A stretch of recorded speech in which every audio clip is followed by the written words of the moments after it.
Oh, si Mama Greco nyo, maapila kay Lenny.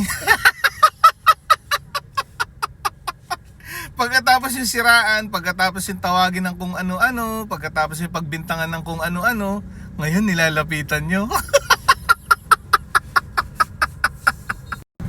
Kaya kayo tinaboy ng INC kasi alam nilang ginagamit nyo na lang sila eh. Pero di ako naniniwala dito ah. Pero again no, parang may alam kami na hindi nyo ba alam?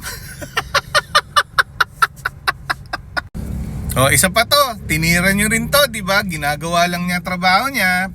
Ang mandato niya, tinira nyo.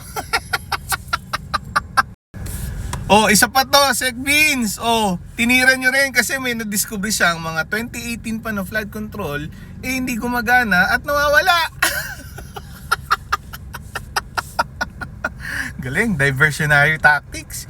The DDS diversionary team. Tapos ngayon, eto naman target nyo, si Amina. Nagtatrabaho lang yung Ale, tinitira nyo pa rin.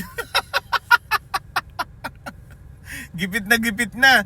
Ang DDS na gipit sa fake news kumakapit.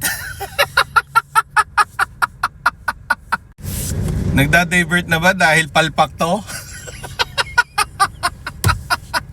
Walang naniwala, kayo lang din. Pero ewan natin, kung nagsasabi nga siya ng totoo, umuwi siya. Yun lang naman yun eh. Saka paalala ko lang yung isang sekretary ng Tatay Digong nyo nahuli, di ba? Si Christopher Lau. Nakakulong. Ayusin nyo kasi script nyo mga ka-DDS. Hindi yung basta-basta lang nagbabato. Wala ba kayong GC? Kasi baka may alam kami na hindi nyo alam. Ano na?